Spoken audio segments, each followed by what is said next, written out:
E a história começa debaixo das telhas. Uma infiltração no teto de meu escritório. Muitas coisas podem começar com uma infiltração no teto de um escritório. Uma inundação nos livros e papéis, um curto-circuito no computador, uma confusão de cores na prancheta de desenho, a reclamação do vizinho de baixo quando a infiltração começa a pingar na casa dele. Mas nada disso aconteceu. Simplesmente, sem que eu ainda o soubesse, aquela água infiltrada me colocou a caminho de um pequeno amor. Vamos ter que destelhar, disse cheio de conhecimento profissional que eu havia chamado para resolver a situação. Sem tirar as telhas, não dá para impermeabilizar a laje. Fazia sentido. E antes que a bolha inchada no reboco estourasse, encharcando a casa, retirou-se uma parte das telhas. Foi como abrir um baú secreto. Naquele espaço baixo, ainda cheio de penumbra e cheiro de sol guardado, havia um ninho. Dentro do ninho havia uma pomba, e debaixo da pomba piavam 2 pombinhos recém-nascidos. Um susto, um bater de asas, uma plumazinha voando, e ela, ameaçada pela invasão, escapou, quase trombando com o homem. Ficaram os filhotes. Coisa mais feia, pombinho que nasceu há pouco. A pele escura, frouxa, sobra no corpo como pijama de irmão maior. Penas nem pensar. As asas pequenas, a barriguinha gorda, as costelas aparecendo, as veias ou o que seja que vai azulando por baixo da pele. Tudo parece ainda por terminar. Mas o pior é a cabeça, grande demais para o corpo. Acho que combinaria com a pele se o esqueleto todo fosse maior. Desequilibrada sobre o pescoço magro, com um bico fino e comprido e 2 enormes olhos. 2 olhos saltados chegando à vida antes de todo o resto, ansiosos e meio cegos. Assim eram os 2, e eu os amei imediatamente. Nem tão imediatamente, porque antes aconteceu toda a operação para recolher e baixar o ninho, de que não participei porque já estava embaixo. Mas os amei assim que os tive ao alcance. A mãe não vai voltar, afirmou o homem que, além de entender de infiltração, parecia saber muito sobre pombos. A gente botou a mão, fica o cheiro humano, ela não volta. Não encosta mais neles. O tom era definitivo. Mas às vezes um tom definitivo esbarra em outro mais definitivo ainda.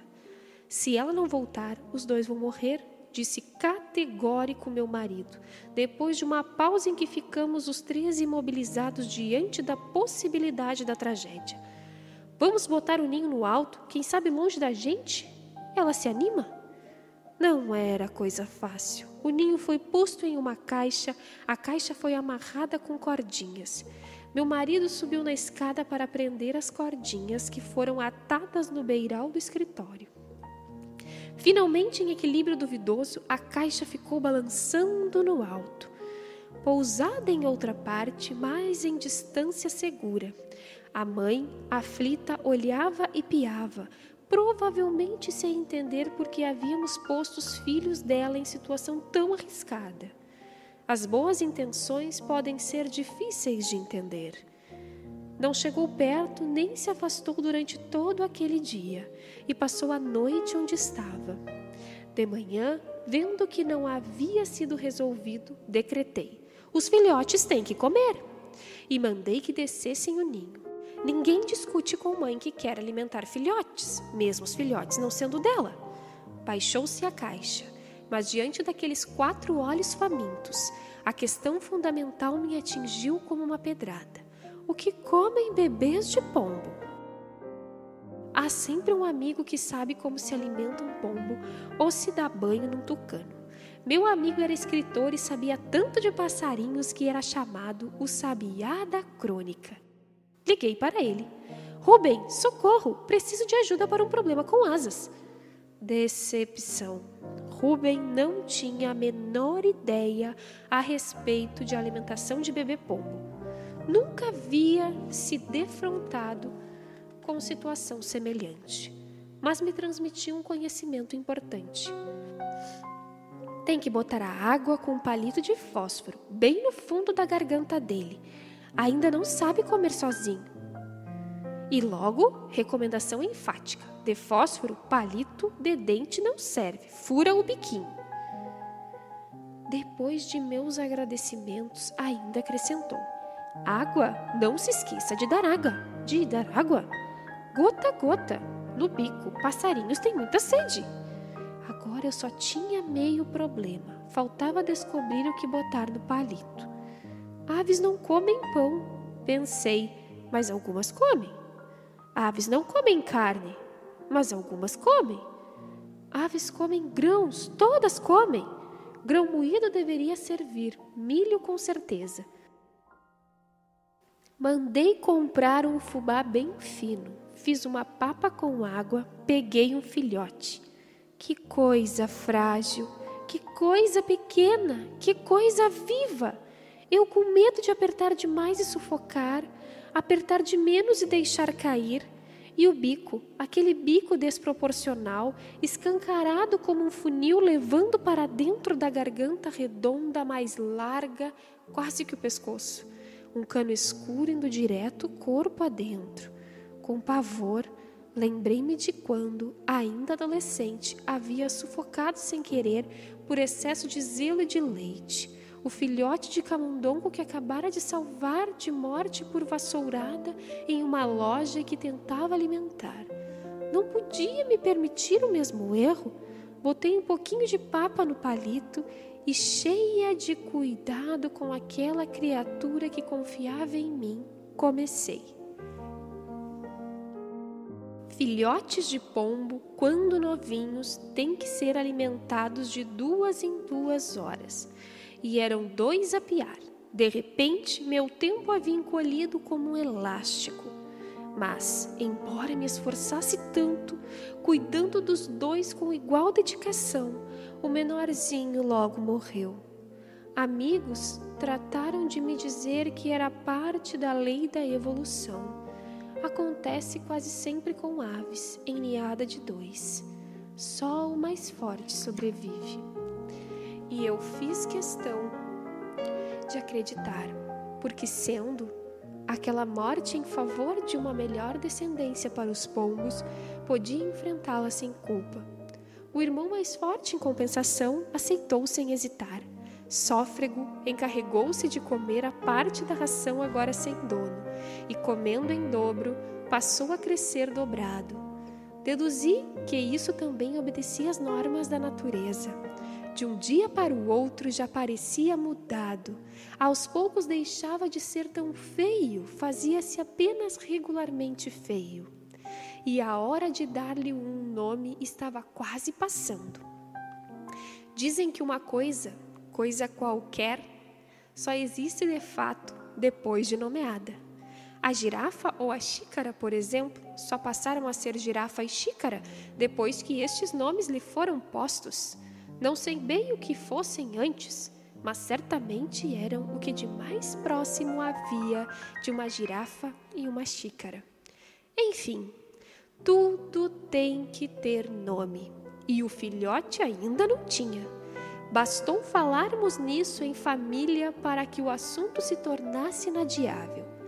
De pé diante dele, meu marido e eu olhávamos, tentando descobrir o nome que provavelmente estava à sua espera, escondido naquele corpinho estranho, naqueles olhos esbugalhados. Tem cara de quê? Nos perguntávamos à procura do acerto. Ele quieto, sem ajudar, entre tantos nomes, qual? Tom! Exclamou triunfante meu marido, e sorrimos os 2 porque pareceu logo certo. Por que Tom? Perguntei para me garantir, como se nome precisasse de bula. Porque ele também é um náufrago, e vendo que eu hesitava, sem entender, explicou, como Tom Hanks. Justamente naqueles dias, havíamos visto o filme O Náufrago com Tom Hanks, uma espécie de versão moderna da aventura de Robinson Crusoe, em que o personagem principal, funcionário de uma grande empresa americana, acaba naufragando em uma ilha deserta e luta para sobreviver. Nosso pombo, argumentou meu marido, acabava de naufragar de seu ninho, ao lado da mãe, e igualmente lutava pela vida. O nome era pequeno, jeitoso, sonoro, vestiu nele como a roupa sob medida, e imediatamente o olhamos de outro modo, não como se olha um filhote qualquer, mas como se olha alguém chamado Tom. Tom, Tom, Tom, chamei como se batesse num minúsculo tambor, avisando que havia sido batizado. E ele sacudiu as asinhas desplumadas. Era fome, mas preferi crer que fosse contentamento. Para celebrar, fui buscar papá de fubá. Desde então, ao acordar de manhã, minha primeira providência era ir ter com o bebê da casa. Tom, Tom, Tom, eu chamava como quem diz bom dia. E ele se erguia no ninho, esticava o pescoço, bico escancarado, piando em resposta. Decidimos deixá-lo no ninho. Não parecia muito limpo, mas era seu berço de origem, com o qual tinha intimidade, e o fato de estar na caixa lhe dava um ar mais arrumado. Havíamos posto a caixa no chão. Não fosse isso, o bichinho poderia despencar junto à porta de vidro que dava para a varanda, para deixá-lo visível caso a mãe aparecesse. Bem tratado, bem alimentado, Tom crescia rápido. A pele deixou de parecer pijama alheio, fez-se justa sobre a carne que agora forrava bem os ossos. As asas também engordavam, se assim se pode dizer de asas, e umas pontas grossas e brancas anunciavam as penas, enquanto ele começava a cobrir-se de penugem clara. Somente os olhos continuavam do mesmo tamanho, mas pareciam menores agora que a cabeça crescia ao redor. Não só havia deixado de ser feio, como preparava-se para ser o pombo mais bonito do mundo. Pelo menos era o que eu lhe dizia todos os dias. Já não comia de 2 em 2 horas. Por que ele não era nem pato, nem galinha? A vida cotidiana segue seu rumo mesmo quando se está criando um filhote de pombo. E, aparecendo um feriado, uma amiga nos convidou para passar em sua fazenda o fim de semana prolongado. Só se eu puder levar o Tom, declarei imediatamente.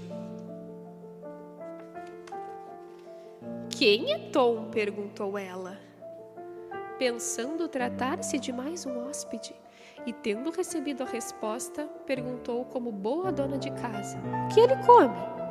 Fomos de carro, meu colo coberto com um pano, outro fazendo uma espécie de ninho para Tom, a caixa dele no banco de trás. Tudo estava previsto, até mesmo os cachorros de minha amiga. Paramos em um bar no meio do caminho. Saltei com o Tom no colo, enquanto meu marido ia buscar alguma coisa para beber. Uma senhora passou por mim, olhou o Tom e perguntou enternecida: coitadinho, está doente? Doente? Meu orgulho ofendido mostrou os dentes. De jeito nenhum, é novinho, saudável e está muito feliz. Chegamos, os cachorros latiram como previsto. Minha amiga achou Tom uma gracinha como previsto. Instalei a caixa no banheiro de nossa suíte, preparei papá de milho, alimentei Tom, observada por minha amiga, e o fim de semana começou. Mas no segundo dia, quando eu já achava que tudo ia correr liso, um dos amigos, observando a cena da alimentação, declarou: você vai ter um problema. Parece mais contente pela sua capacidade de previsão do que compadecido pelo meu futuro. Fez uma pausa, aumentando minha expectativa, e completou: você foi a primeira pessoa que cuidou dele praticamente ao nascer. Pode-se dizer que você foi a primeira pessoa que ele viu. Está crente que você é a mãe dele? Nova pausa para aumentar o efeito de declaração. Quando crescer, vai andar atrás de você o tempo todo. Quase me ofendi. Como crente? Quem cuida dele sou eu, pensei. Quem dá comida a ele sou eu. Quem ama a ele sou eu. Eu sou a mãe dele, pensei, mas não disse. E como ia ser isso de andar atrás de mim? Pensei nele indo comigo a noites de autógrafos, pousado ao meu lado sobre a mesa enquanto eu assinava, ou caminhando junto a meus passos em feiras de livros, me seguindo nas conferências e nos aeroportos. E me imaginei sentada no avião, olhando pela janela e vendo Tom me acompanhando em voo do lado de fora. Aves não viajam pelo ar no colo dos donos. Não ia dar certo. Tomada de desassossego, ruminei essa possibilidade durante o resto do fim de semana. Mas antes que amanhecesse a segunda-feira, dei um basta nas fantasias. Tom já estava instalado em meu carrinho. E eu ia acabar de criá-lo. Resolveria os problemas adiante, à medida que fossem aparecendo. De fato, coberto agora de penugem, Tom perdia aos poucos o ar desamparado. Fazia-se quase altivo, sem que a passagem do tempo levasse a demonstrar qualquer intenção de me seguir. Em breve comeria sozinho. É claro, pensei um dia em súbita iluminação, Tom não é pato, e muito menos galinha. Acabava de me dar conta, aliviada, de nunca ter visto em campo, praça ou jardim, uma mãe pomba seguida por seus filhotinhos, como acontece com outras espécies aladas. Pombinhos não acompanham a mãe. Felizmente, os que muito sabem, como meu amigo da fazenda, também podem se enganar. De como cada um obedeceu ao seu papel e deu certo. E teríamos eu e Tom levado adiante nosso crescimento em plena tranquilidade, não fosse outra previsão sinistra abastar-se sobre nós. Ele não vai aprender a voar, me garantiu outro conhecido. As aves aprendem com o exemplo da mãe, e você não pode lhe dar esse exemplo. Parecia maldição de feiticeira, em conto de fada, e era um duro golpe em meu sentimento materno. Mas fazia sentido. Alguns anos antes, em uma praia do sul, eu havia passado longo tempo observando encantada a aula sábia e paciente com que algumas gaivotas ensinavam às gaivotinhas o porquê das asas. As adultas davam um breve voo e pousavam. As crianças tentavam, e era voar e cair de bico, voar e cair de peito, e de novo voar e cair. Muitas vezes até simplesmente voar. A aula, entretanto, prometia ser mais complicada para uma mãe desasada. Decidi me empenhar na superação desse detalhe e dar a Tom educação completa. Comecei usando os meios de que dispunha em vez daqueles utilizados pelas gaivotas, e meus meios eram as palavras e os gestos. Tom, eu lhe dizia, depois de colocá-lo em minha cama, sobre um edredom, você é um pombo, e pombos voam. Não pretendia que entendesse as palavras, esperava que captasse como uma mensagem especial entre nós dois o pensamento que expressavam. Tom, veja bem, é assim. E eu dobrava os braços, mãos no peito, cotovelos erguidos, agitando-os como se quisesse voar. Não tinha plenas esperanças de que assimilasse o gesto, mas tinha algumas, porque também abro a boca quando peço à minha cachorrinha para abrir a dela na hora de escovar os dentes, e ela abre. Encerrada a parte propriamente explicativa, passava a prática. Vamos voar, Tom, lhe dizia em tom persuasivo, pegando-o delicadamente com as duas mãos em concha e o atirava um pouquinho para cima, só um pouquinho, para despertar seu instinto voador. E como as gaivotinhas, ele caía de peito, as asas inúteis coladas ao corpo. O edredom, porém, era mais macio que a areia. Eu poderia ter desistido, mas não desisti. Meu papel de mãe não o permitia. Tínhamos e ainda temos uma casa na montanha metida em meio ao verde. Já havíamos levado Tom para lá mais de uma vez, em sua primeira infância, quando ainda não se interessava por natureza. Tão ocupado estava na urgência de viver. Agora ele já emplumado e ganhando corpo, capaz de comer sozinho seus grãos, subimos a serra novamente. De fato, a relação dele com o jardim havia mudado. Andou pela grama, bicou uma ou outra haste, ciscou um tanto. Meu marido, animado com essas demonstrações, resolveu me ajudar. Quem sabe, debaixo de todo aquele céu, vendo os azulões e os beija-flores que esvoejavam entre árvores e arbustos, Tom se dava conta de quem era. E foi o turno de meu marido, delicadamente, mas não tanto, jogar Tom para o alto. Dessa vez as asas se abriram mais de susto, talvez, do que tentando o voo. Se abriram, mas sem dominar os movimentos. Foram insuficientes.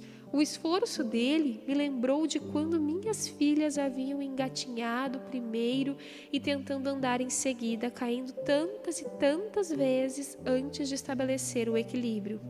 E pensei que aprender a voar é, afinal de contas, muito semelhante a aprender a andar. Ainda assim, me preocupei, porque a grama não era tão macia quanto o edredom. Entretanto, fosse a visão das maritacas que passaram em bando com seu grito estridente coletivo como um coral, fosse o exercício. Tom demonstrou dali a pouco ter entendido o recado. Estávamos tomando café no jardim depois do almoço, quando o vimos erguer-se sobre as patinhas, estufar o peito, alongar o pescoço e bater desesperadamente as asas. A velocidade era excessiva e mal dirigida, faltava ritmo. Talvez por isso a experiência não teve nenhum resultado aéreo. Tom poderia ter desistido, mas não desistiu. Sua natureza de pombo não o permitia.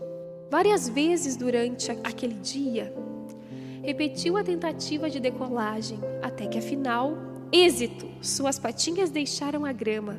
Por um instante definitivo e inaugural, havia conseguido elevar-se 2 centímetros acima do chão. Aplausos, viva, parabéns! A emoção acendeu o sorriso da família e com ela me chegou uma certeza. Tom não precisava de meu exemplo para aprender a voar. Aquele fim de semana passou, houve outro depois. Uma semana fazia grande diferença no desenvolvimento de Tom. E quando voltamos com ele à montanha, muita coisa havia mudado. No sábado de manhã, precisávamos fazer compras para abastecer a casa. Impossível levar Tom ao supermercado. Decidi que o lugar mais seguro para deixá-lo era o banheiro. Sem móveis, onde pudesse se esconder ou machucar-se em perigos. Fechei a janela e a tampa da privada, conferi o gás. Mas quando voltei e abri a porta procurando por ele e anunciando comida, cadê Tom?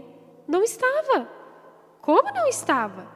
Abri o boxe, vasculhei cada centímetro de chão, me ajoelhei para investigar atrás do bidê e foi justamente ao me endireitar, depois de procurar em cada canto, que dei de cara com ele, triunfante, como se estivesse de asinhas postas na cintura.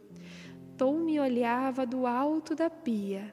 Eu estivera apenas olhando para baixo, sem pensar no que agora me era revelado. Meu lindo pombo havia aprendido a voar.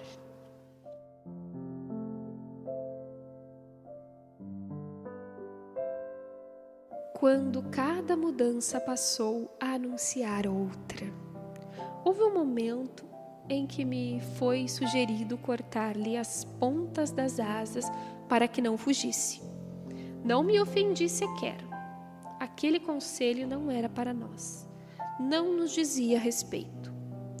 Tom aplicava seus pequenos voos, afastava-se, voltava, vinha pousar-se em minha mão estendida ou em meu ombro. bicava de leve meu pescoço, caminhava com outra postura, o peito fazendo-se farto, a cabeça avançando a cada passo como se vistoriando o mundo para garantir a segurança do resto do corpo. Se eu, por acaso, atrasasse a comida, ele entrava sala dentro com desenvoltura, voando ou caminhando sem pressa para cobrar o que lhe era devido. Descobriu que o espaldar da cadeira do terraço era um excelente poleiro e fez dele seu ponto favorito. Passava ali boa parte do dia. À tardinha, eu o chamava para comer. Ele entrava com pequenos passos em busca da sua tigela com os grãos. Eu fechava a porta envidraçada e estava declarada a proteção doméstica para a noite. Assim, durante uns tantos dias, até chegar aquele em que chamei.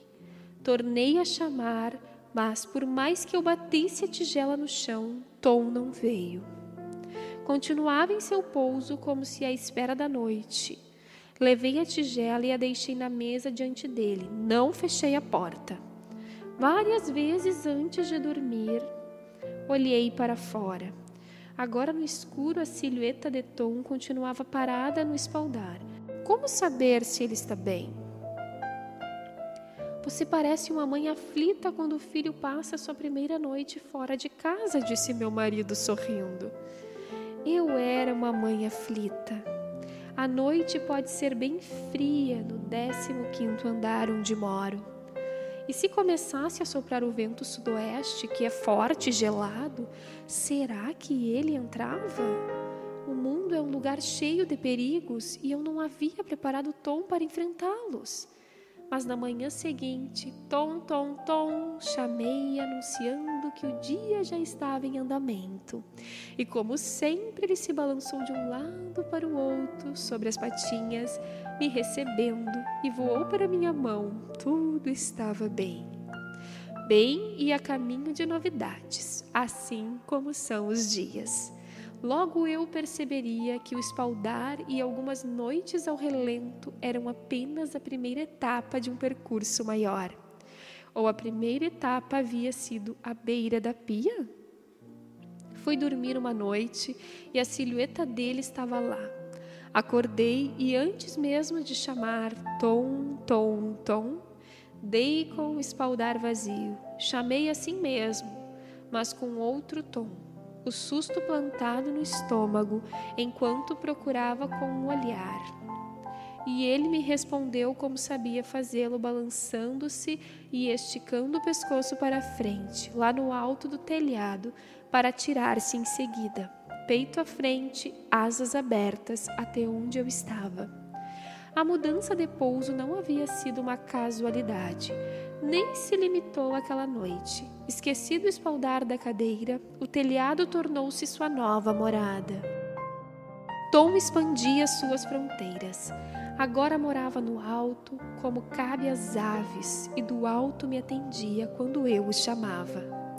Aos poucos, afastando-se da casa e buscando o ar aberto, assumia sua natureza. Não era ali, porém, o único de sua espécie, atraídos no passado pelo alpiste que caía do viveiro dos periquitos que uma madrinha doara a minhas filhas. Pombos haviam se acostumado a me visitar. Há muito não havia mais viveiro, nem periquitos, nem alpiste, nem mesmo as filhas, que se haviam mudado cada uma para sua casa.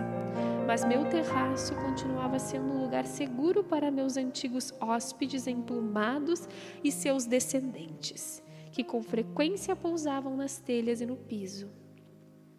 Temi pela socialização de Tom entre aqueles estranhos. Afinal, ele havia sido criado como pombo único. Podia não se reconhecer nos outros ou não ser por eles reconhecido. Temor equivocado. Tom tinha total vocação para pombo e havia encontrado seu espelho. Não vi nele nenhuma hesitação das primeiras vezes em que se aproximou do pequeno bando, que ora vinha, ora estava ausente. Parecia perfeitamente à vontade, tão à vontade que dentro de poucos dias fez sua escolha e passou a andar sempre acompanhado pela mesma parceria. Digo francamente, não gostei nada dela.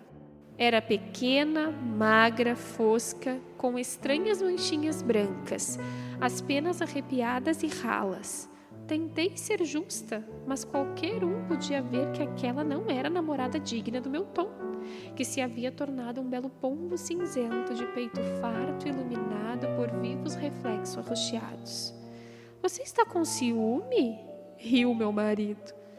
Podia até ser, mas ciúme ou não ciúme, ele merecia coisa melhor. Mas a vida tem seu próprio jeito de escrever histórias.